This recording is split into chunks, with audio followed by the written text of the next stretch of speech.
Let's talk about your childhood. So you were born in Haiti, Yeah, you left at 1 yeah. and came here. So how was it when you migrated to the US? Mm.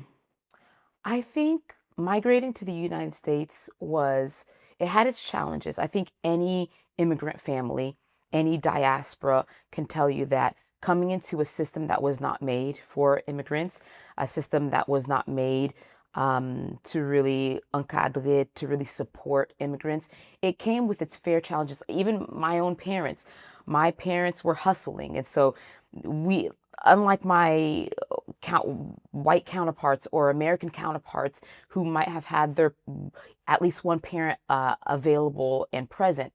My parents, both of them were struggling, both of them were grinding, both of them were working 10-hour shifts in order to provide for the family. So there was a lot of struggle. And then there was also that cultural, they say Haitian American, and there's a hyphen. There's a book called Living in the Hyphen. I felt like I was living in the hyphen, not fully Haitian, not fully American. Like it was an in between, an Hmm. uncomfortable, awkward in between of not fully knowing which one to grasp as a young individual that's trying to still discover her identity.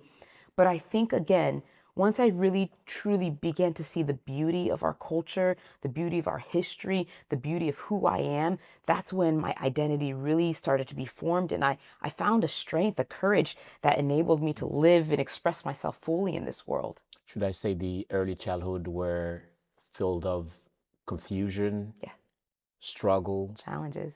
challenges? Yes, certainly. And I think that it's nuanced. It was challenges, confusion, struggle.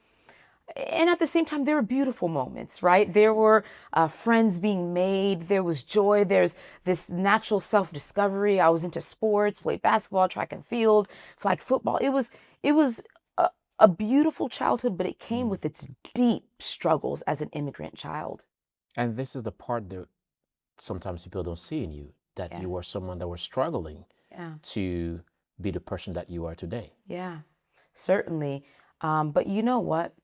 What I am so thankful for, I am thankful that through the struggle, my faith, my connection to God was something that held me and something that carried me. And though I didn't fully understand my identity as a Haitian, and I still had to discover that in order to find my full power, I had my identity as a daughter of Christ, as a daughter of God, as a child of God. And so being a child of God really was able to carry me through the difficult times, and it was able to provide for me a comfort. My local church Mhm. was a big staple for me, something that really helped me and walked alongside of me.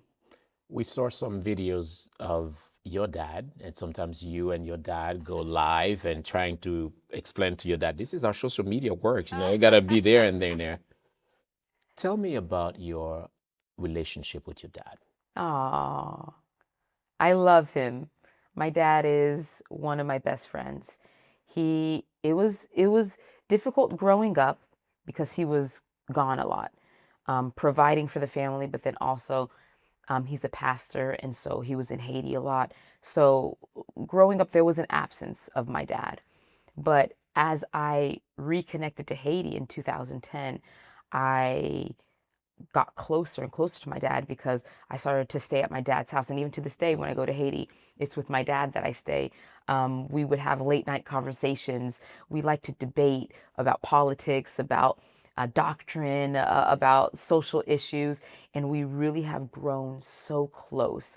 And I can honestly say that the ministry that I have today, the work that I have in Haiti today, it wouldn't exist without my dad, without his love and support and encouragement, without even his social networks and the work that he did in Haiti. It paved a way for me to come in Haiti.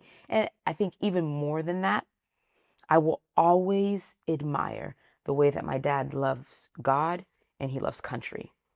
The way that he loves these two important parts of his life, I feel like he's imparted that into me, Mhm. love of God and love of country.